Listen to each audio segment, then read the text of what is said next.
Quarta-feira, 9h30 da noite, na Neoquímica Arena, teremos o primeiro jogo da final da Copa do Brasil. Vasco versus Corinthians. Jogo extremamente importante para a história do Vasco. Para o Vasco voltar a ser campeão de um título importante. E no vídeo de hoje eu vou te mostrar a provável escalação do Vasco para esse confronto. Qual é o time que o Fernando Diniz vai colocar em campo para o Vasco sair com um bom resultado e decidir aqui no Maracanã. Vem comigo! E essa é a provável escalação do Vasco para o confronto diante do Corinthians na Neoquímica Arena. Bom, eu acredito que o Diniz vai manter basicamente a mesma estrutura das duas semifinais. O Vasco está conseguindo ter uma sequência de um time titular. Os jogadores não estão se lesionando e vai ser essa base do time que, se Deus quiser, Deus quer, né? Vai ser campeão da Copa do Brasil. Léo Jardim no gol. O herói da classificação do Vasco diante do Fluminense, pegou 2 pênaltis e pode ser muito importante de novo nessa final, porque Vasco e Copa do Brasil tá terminando em pênaltis ultimamente. A dupla de zaga do Vasco será formada por Cuesta, que fez 2 grandes jogos, e o Robert Renan, que também foi bem nesse segundo jogo. Paulo Henrique na lateral direita, e é muito importante que o Diniz consiga passar confiança para o Paulo Henrique, para ele não sentir mais esse gol contra. Passou, fez gol contra, passou. O Paulo Henrique é muito importante pro Vasco. Quando o PH tá jogando bem, quando ele tá confiante, amigo, esquece, ele vai ser muito importante pro Vasco. Ele é o jogador da transição defesa-ataque, ele é o jogador com maior vigor físico desse confronto todo, e ele é um cara que pode ser decisivo pro Vasco, jogador de seleção brasileira, jogador possivelmente de Copa do Mundo. Então é importante nós vascaínos mesmos resgatarmos o PH, não deixar ele se abalar com esse gol contra, beleza? Na lateral esquerda, Pumita Rodrigues, o Puma, será titular. O Piton segue machucado e o Puma vem fazendo bons jogos, vem participando bem. É um lateral que se adaptou bem a esse esquema tático do Fernando Diniz, tá sabendo jogar por dentro e variar. Ora ele tá por dentro, ora é o Andrés Gomes que tá por dentro, e o Puma vai jogar lá na linha lateral. Então esse encaixe dos dois está sendo bem interessante para confundir a marcação adversária, tirar e desencaixar realmente a marcação do adversário. No meio de campo, Barros e Thiago Mendes serão titulares novamente. E aí é aquilo que eu até expliquei para vocês no vídeo anterior. O Thiago Mendes fica mais à frente para iniciar as jogadas do Vasco, quando o Vasco está construindo com bola. Robert Renan abre por um lado, Cuesta abre pelo outro. E aí varia se os laterais vão ficar por fora ou se vão vir por dentro. Isso vai variar bastante, vai depender do que o Vasco vai querer naquele momento da partida. Eles trocam muito ali de posição.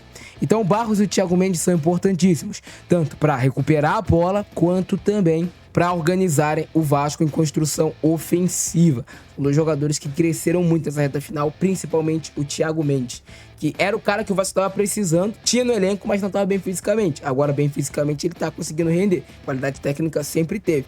Desde os tempos de Lyon, São Paulo, Goiás e etc. E aí o Vasco, no seu quarteto de frente, deve manter a mesma estrutura. O Nuno Moreira pelo lado direito, o Nuno tá sendo importante pro Vasco, ele é um jogador que não atua como ponta, o Nuno, ele vem jogar por dentro o tempo todo e se movimenta muito pelo campo, e isso é cansativo para depois você reencaixar na hora de marcar e voltar lá, então é cansativo realmente. Na ponta esquerda, o Andrés Gomes, que faz a mesma coisa que o Nuno, se movimenta de um lado para o outro, fecha muito na hora de marcação, e o Andrés Gomes cresceu no momento crucial da temporada, no momento de decisão. Isso diferencia o jogador grande do jogador pequeno. O jogador pequeno se esconde nesse momento. O jogador grande, ele chama a responsabilidade para si. Em vez de o Andrés Gomes tendo 21 ou 22 anos de idade, não me recordo agora de cabeça, tá chamando a responsa para ele. Dá a bola em mim, eu quero jogar. E ele tá jogando pra caramba. O Vasco pode ganhar essa final de Copa do Brasil com o Andrés Gomes nas costas aqui do Mateuzinho, tanto para cruzar quanto para finalizar. É um jogador que pode ser muito decisivo para o Vasco.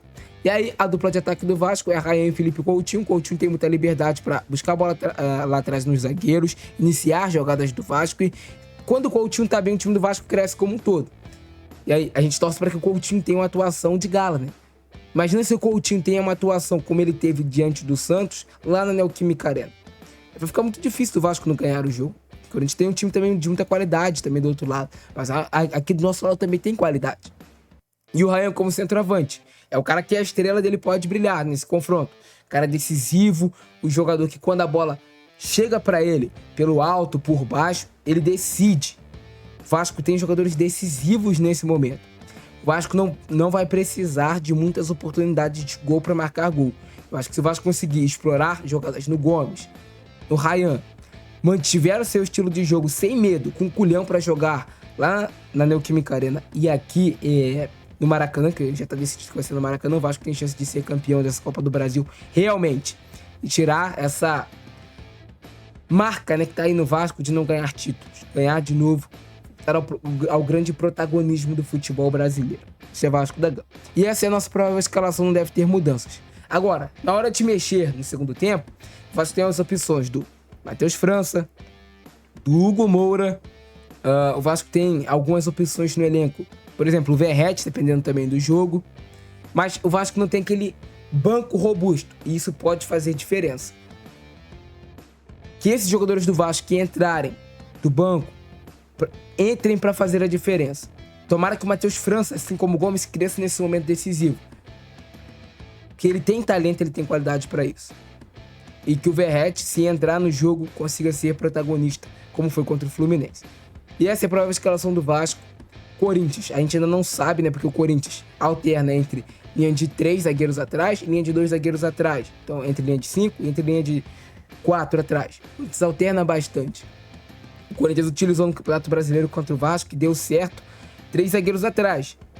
Então, o Diniz ele tem que estudar bem esse time do Corinthians e montar o time para parar o time do Corinthians, obviamente, e explorar as fragilidades. O Corinthians tem fragilidades defensivas. Tem fragilidade. E é isso, cara. E uma delas vai ser o Mateuzinho marcando o Andrés Gomes. Pode ter certeza disso. Esse é o nosso vídeo de hoje. Grande abração no Francesco. É nóis. Fui!